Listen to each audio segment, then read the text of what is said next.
4 high schools, 7 middle schools, 1 college, and a university, and much more. Now introducing your most comprehensive weekly local sports show in Madison County, the Richmond Register Sports Show. The Richmond Register Sports Show is brought to you by MetroNet, superfast internet, simply a better connection. Central Kentucky Pressure Washing, Total Comfort, heating and air conditioning. Let Total Comfort keep you cool or warm this winter. Call for service or for a free replacement quote. And by kymedia.net, digital media solutions on your terms.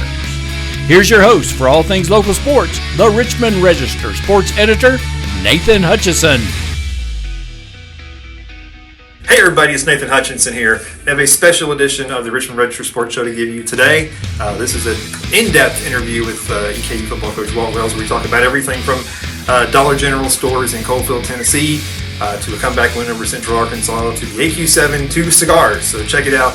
It covers a lot of different topics, and we appreciate Walt coming by and talking with us. And this interview will also be part of the regular Richmond Register Sports Show, which will debut at 9 o'clock on Sunday. But we just wanted to give you go ahead and put this out there and give everybody a sneak little preview of what's coming up. So hope you enjoy. Go Big E.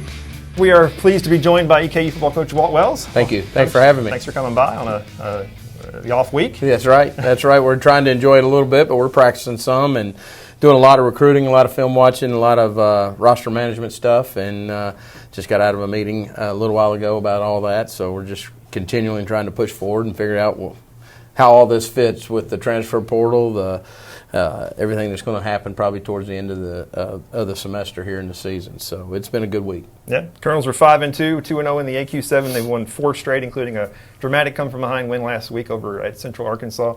Coach, you got to feel good about where your team is at. You had some injury issues early, but they've kind of cleared up. You're getting a high level of play from an outstanding quarterback. You got a big play defense, and you got a lot of young kids stepping up. So a lot of things are going right for you guys right now. Yeah, knock on wood. Knock on wood, it stays that way. But, no doubt about it. Happy with where we're at. Disappointed in a couple of situations we've been in that we could have took care of some business a little better. But overall, really pleased with our football team, our players. I think the leadership we're getting and the effort that we're getting is what we want.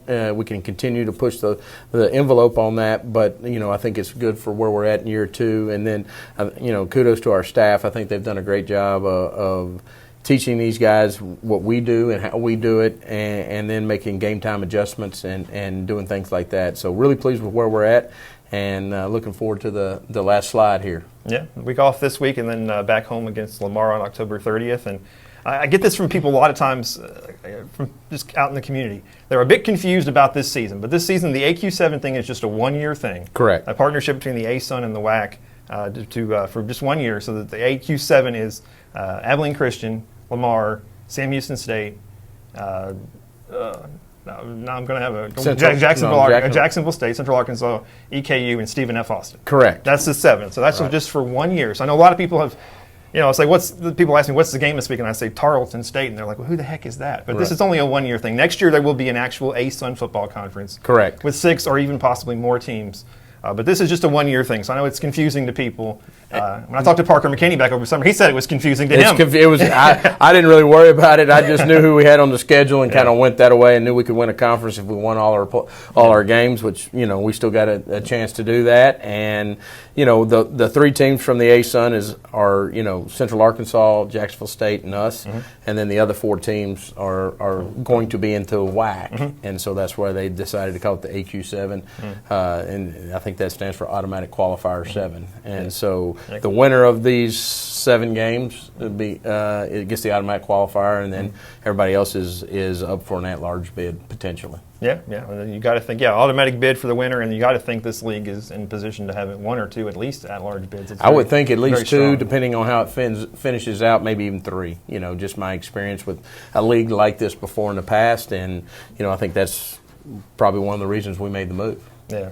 And so it's a bit confusing, but next year there'll be a more consistent. It'll just be ASUN, and you'll know the 6 to 7 ASUN teams that are conference, and all the other games will be non-conference. And of course, you brought Jacksonville State and P with you, so there'll be 2 familiar faces there Correct. already anyway. So and Central Arkansas. Yeah, so there'll be a lot of familiarity there. You guys have played them 3 times. That's right. 360 days. You're very familiar with those guys. Unfortunately. Well, let's start off with that game. You guys were down 35-13 with 8.5 minutes left in the third quarter.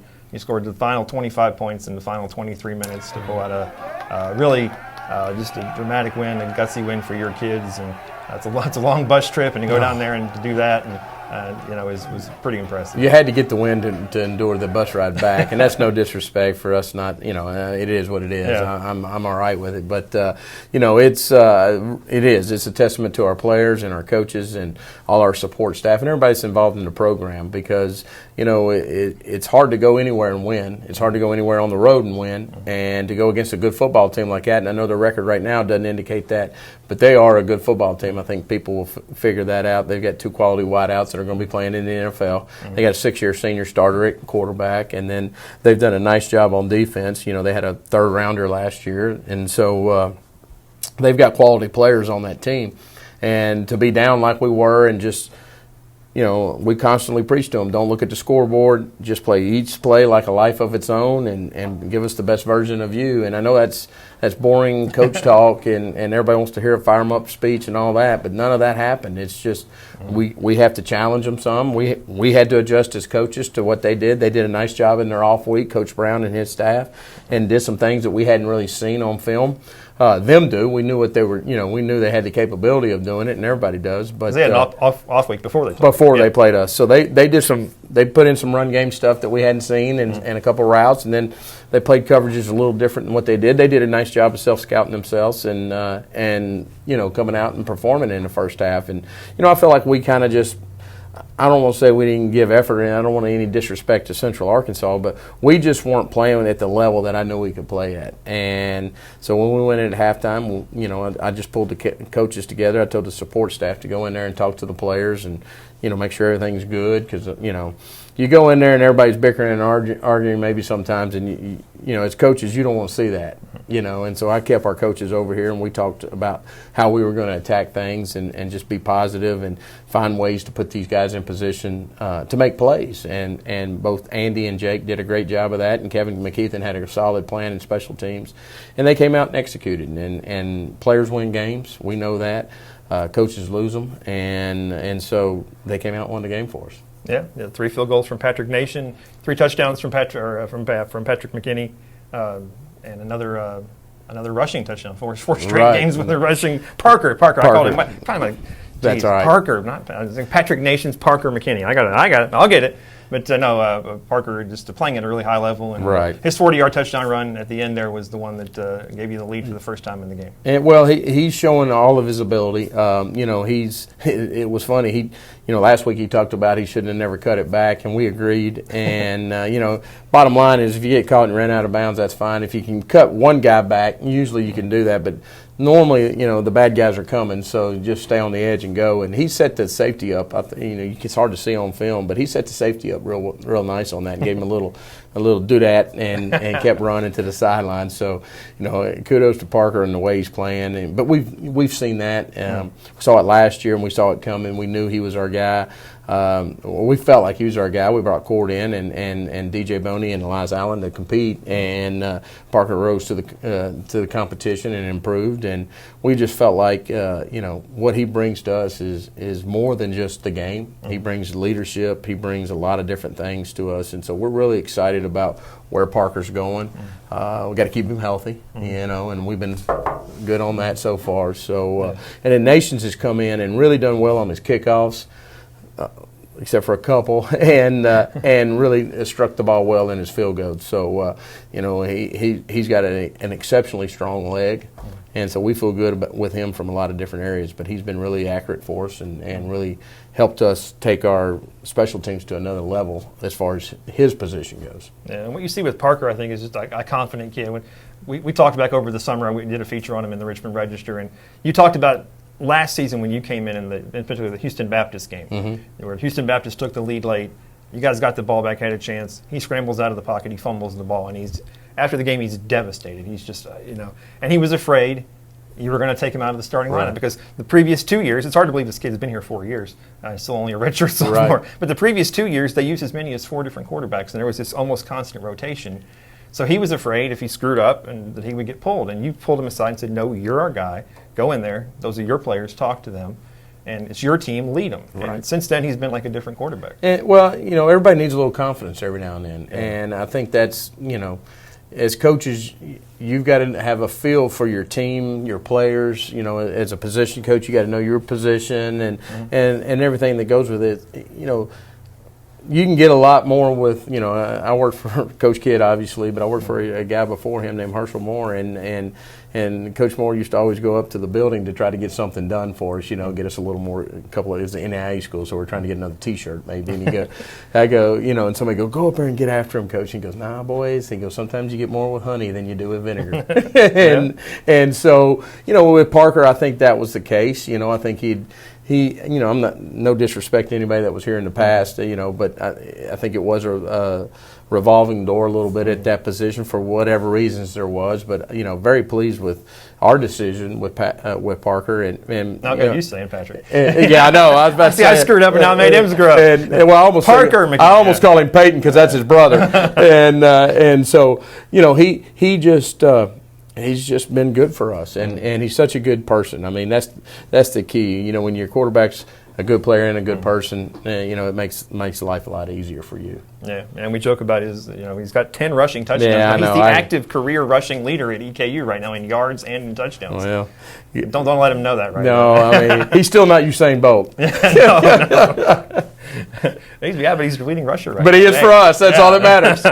Hey, but it's working, so you no doubt. You got to no stay doubt. with it. It's a great story. If you go back to our website, he's from a little town in Tennessee called Coalfield. Actually, it's not even a town; it's an unincorporated community. Right. Don't have a McDonald's, don't have a Walmart. They did finally get a Dollar General there. Well, that's good. That's good. You got to get something, right? Yeah, you got to have something there. So, but yeah, they're close enough to Knoxville; they can get somewhere. But it's he's and I'd heard about him in my time in Tennessee and everything that they'd been doing. That his high school, they won state championships. He was Mr. Football. Unfortunately, he lost both his coaches to COVID, and it was a sad situation.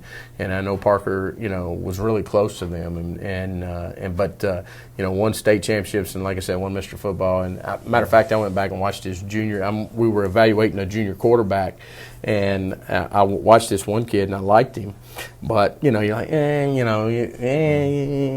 I went back and watched this, Parker's junior, and I was like, well, okay, all right. Now it brings it, and so that was good for me to do, and we ended up offering the young man. So, he'll end up getting more offers too. But I mean, it was interesting to watch his tape and see some of the similarities to right now as it was to back then, and how much he's grown, physically, obviously, and improved. Yeah, that's why you mentioned Cord Sandberg. It's such an interesting story there, and I hope to.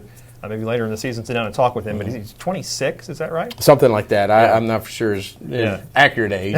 We went and he's older than some of our quality control coaches. Yeah. We went and played 4 years of professional baseball after high school. Then went to Auburn for a couple of years. He's married. So he's and you guys have used him as a receiver. You tried to run some trick plays with him, all kinds of stuff. So you tried to get him in there a little bit. Well, he's such a good young man, and he's such a good teammate, and he's an athlete. I mean, he played center field, so he can run a little bit. Yeah. And it's funny. I think it was Abilene where he got the catch. I can't remember, but they put him out there, and he came to the sideline and told me a story. He's like, "Yeah, coach, they were screaming, hey, the backup quarterback's in. He's dead. He's dead." And then we ran all verts with him, and of course the corner jumped on to the I think it was Dak was running down the middle in the slot, and he was wide open, and Parker found him, and like I said.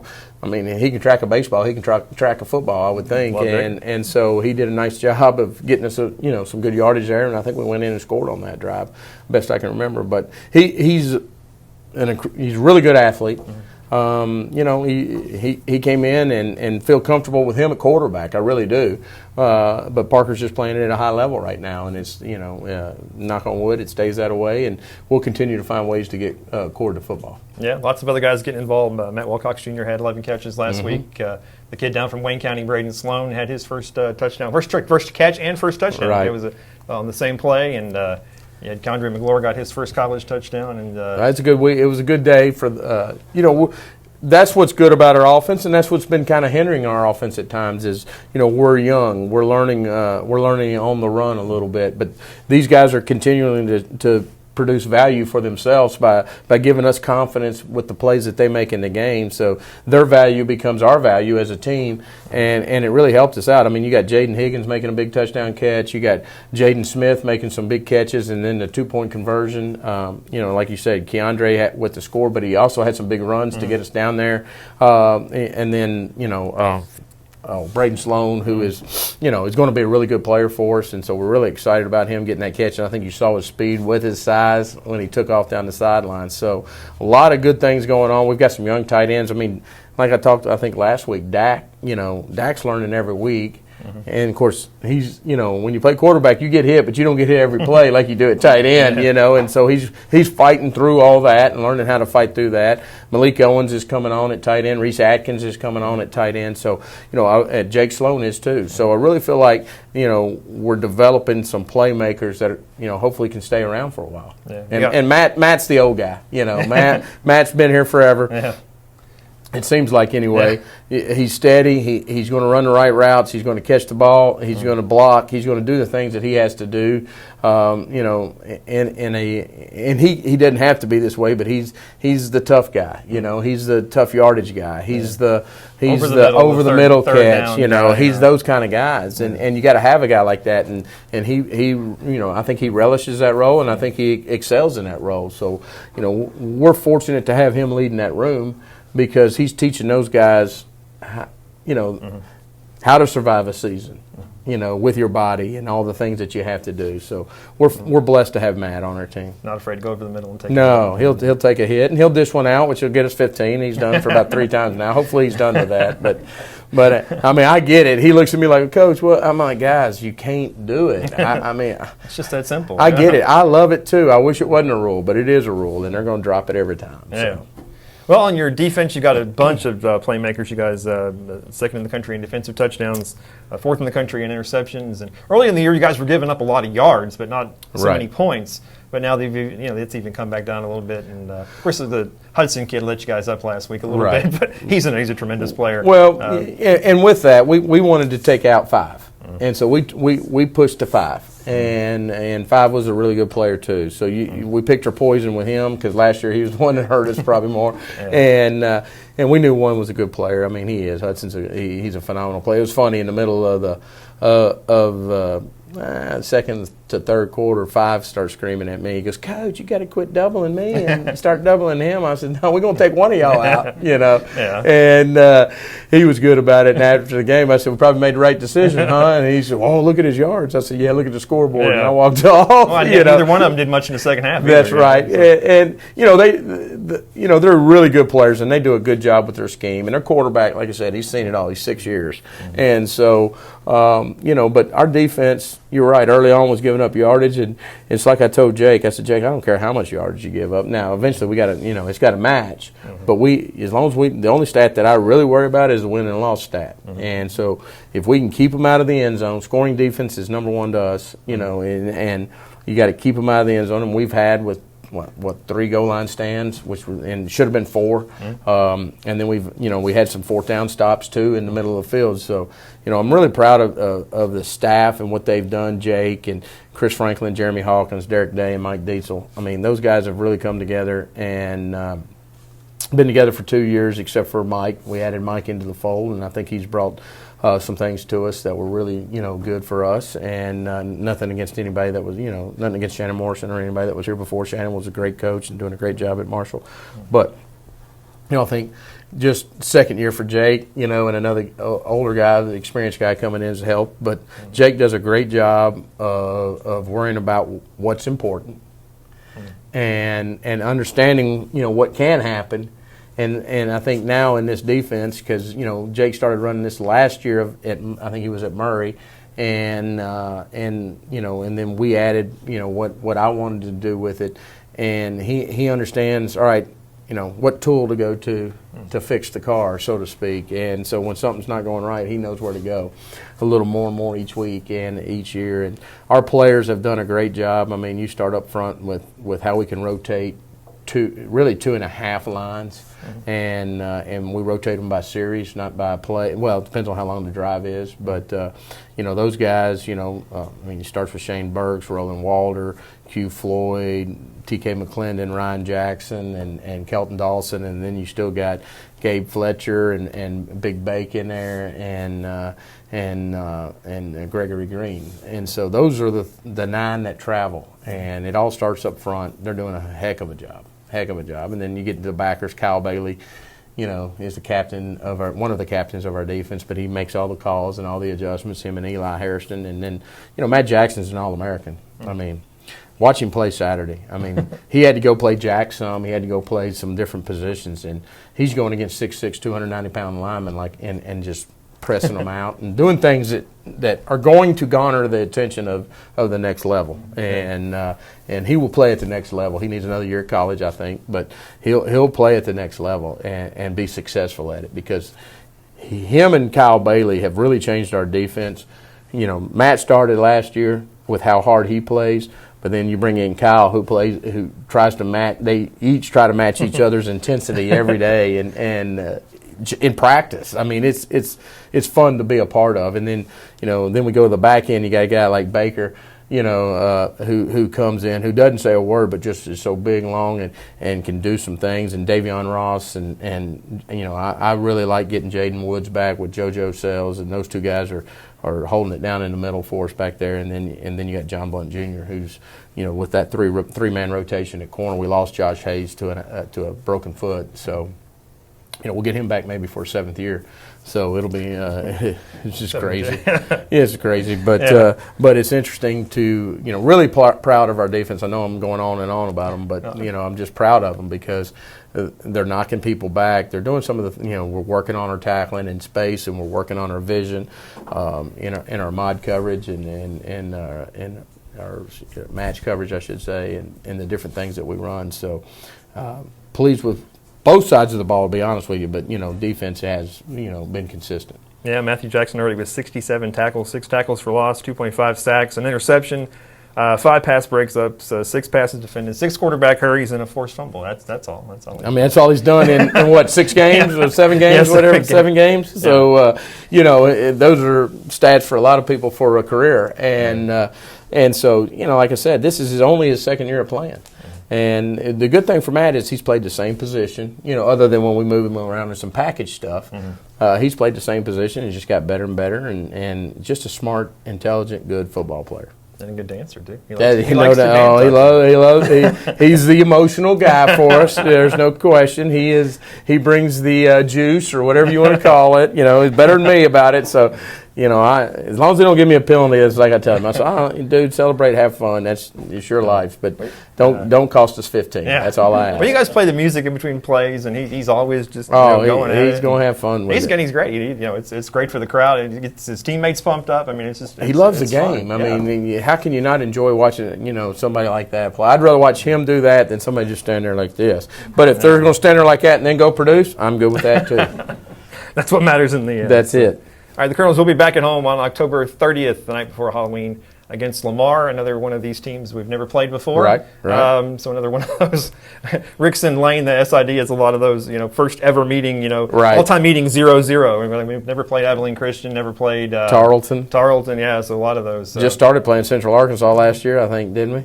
I think so, yeah. I think it's, at least we're up in that series now, right? 2-1. Yeah, that's the most bizarre thing, to play somebody 3 times in less than a calendar year, less than 360 days. You get to know them real well. I do, and it's funny. I got to know, Coach Brown, Nathan Brown. I've gotten to know him a little bit, and he's a good guy. He's good to talk to before the game, and off season we'll text or we'll be at something together, and just a nice guy. Yeah. Real quick, going back to the Abilene Christian game. You've been doing this a long time. You coached a lot of different places, SEC all over the place. Have you ever seen the uniform thing where they got penalized they came out with gray uniforms, and so I guess the home team is supposed to wear the lighter color uniforms. So then there's a penalty assessed to them if they wear the wrong uniforms, and they are assessed a timeout at the beginning of all 4 quarters. So they lost 4 of their 6 timeouts. Right. And then at the beginning of each half, there's a 15-yard penalty. Had you ever heard of that before? Because I had not. Well, the honest truth of it, no, I hadn't. I knew that they had to approve, home teams are supposed to wear colored, whatever your color is. Ours, obviously, maroon. And away teams are supposed to wear white. Okay. That's the standard contract rule. If you're going to deviate from that, you call. So, like LSU has to call every team every year that they're going to wear white against to get it approved, which becomes and goes through the SEC office and comes back. Well, so I had no clue. We're going out maroon, and so I wasn't worried about it. And where they get dressed at, we give them the basketball. There's a basketball courts in Begley, and make this story longer probably, but we put the coaches in there so they can dress away from their players, and they can the players may want to listen to all that music and all that stuff. They don't want to hear all that. They can sit over there. They don't want to see somebody maybe throwing up before the game thinking they're sick or whatever. Not worry about stuff. So we put them in there. Well, from my understanding, and I don't know if this is true, and I haven't talked to anybody, really from Abilene about it, but they started putting their players in there because it was a little cramped, which we all know that's how it is wherever you go on the road. But which we have put in a brand new mat room in there is for our off-season conditioning stuff, so we didn't want cleats and all that in there. So Gary McPeak, who is my director of football operations, and Tom Schultz, who's my equipment coordinator. Both saw them hanging that stuff up and was going to be like, no, you can't, we don't want this, da-da-da-da, and noticed the gray jerseys. Well, obviously they would have probably contacted Gary on that, and Gary would have just asked me if there's a problem. I said no, and, move on. Yeah. But they didn't contact Gary or Tom or anybody.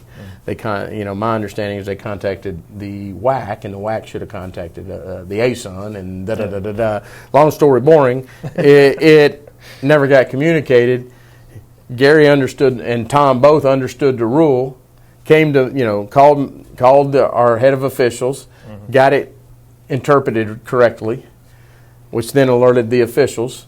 Came to me, asked me, if I wanted to decline or accept the penalty when the officials came to the meeting, and I'm like, why wouldn't you explain that to me again? And so I'm like, well, yeah, we're going to accept that penalty. Yeah. And so then when the officials came, they explained it to me that the 4 timeouts is automatic. I can't decline that or nothing. The only thing I could have declined was the 30 yards, and I'm like, 30 yards is 30 yards, and that happened to be the one that Patrick Nations hit out of bounds, and we also had a penalty. So both penalties, something happened. They took the one penalty of out of bounds to 35, and then we got our personal foul afterwards for them wearing the wrong jerseys, and it moved it back to the 20. So worked out great for us. It's a crazy rule. What's funny is it made the national officials tape. I had coaches from all over the country calling me like, really? That's a rule? That's a rule. I'm like, yeah. I'm like, yeah, that's a rule, guys. You didn't know that? I knew that. So it was an interesting deal. It's just a misunderstanding on their part. Their coach meant nothing.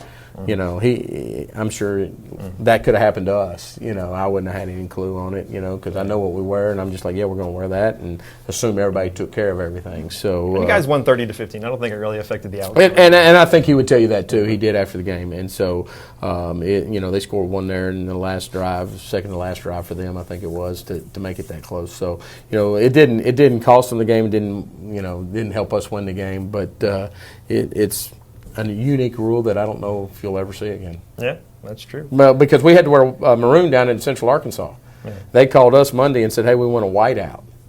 And we all wear maroon. And I was like, the only way we're wearing maroon is if it goes through the league office and everybody gets an email. So when they try to penalize me, I can roll it up and say, no, right here's the email.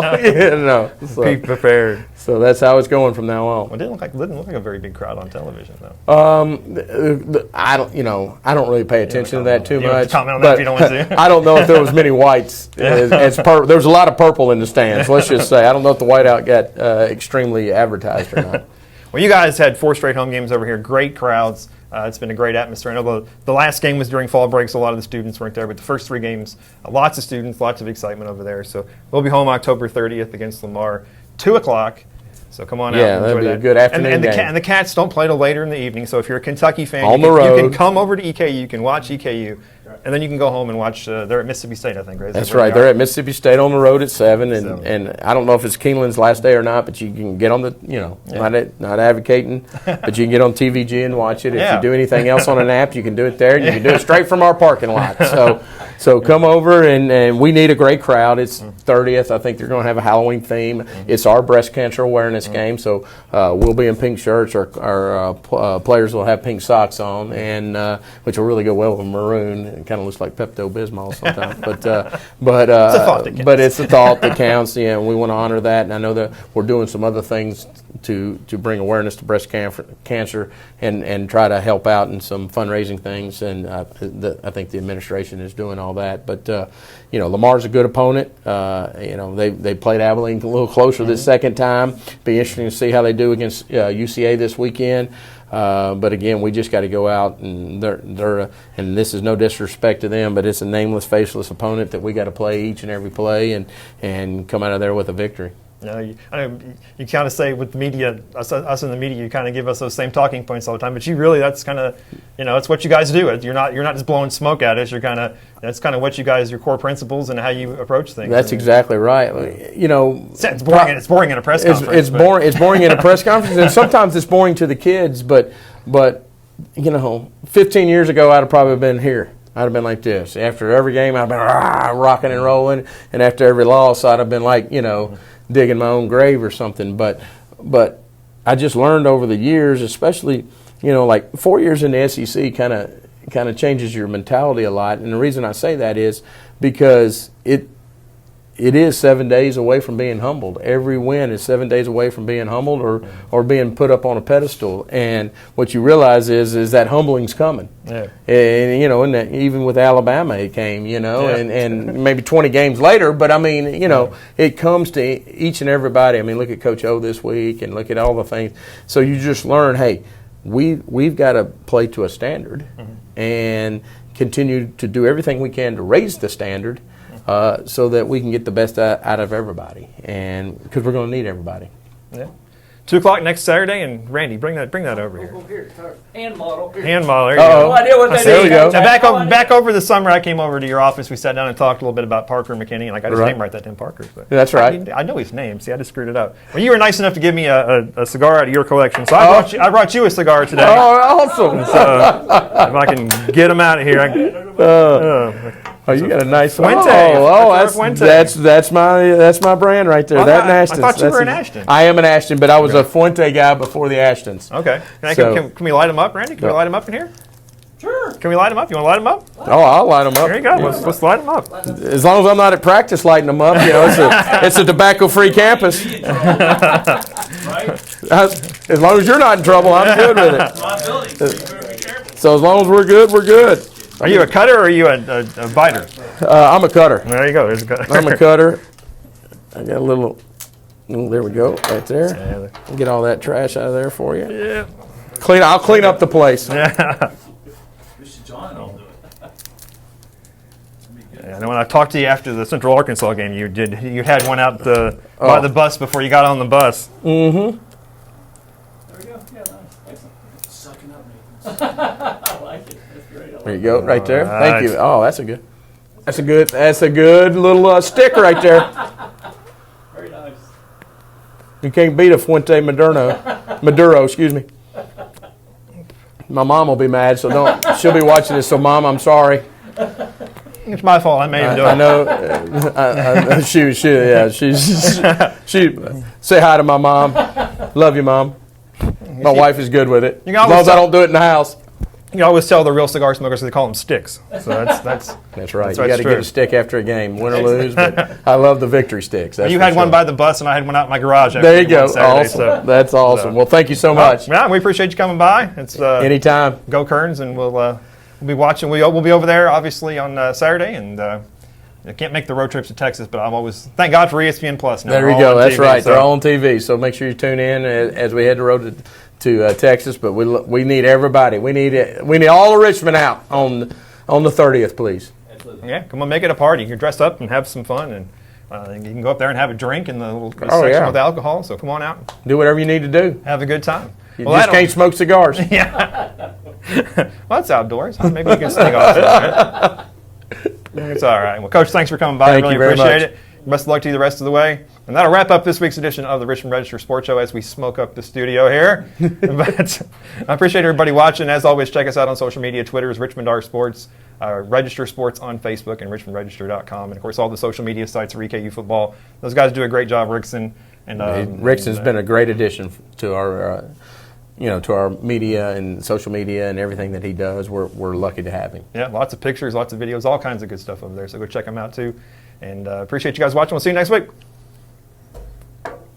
The Richmond Register Sports Show is brought to you by MetroNet, superfast internet, simply a better connection.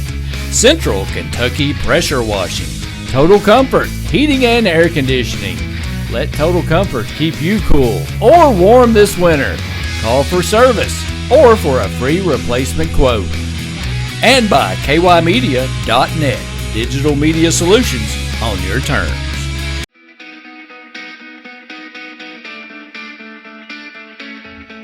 Thanks for watching the Richmond Register Sports Show. For more information about all things sports in Madison County, log on to richmondregister.com or on Twitter. And like us, Register Sports on Facebook.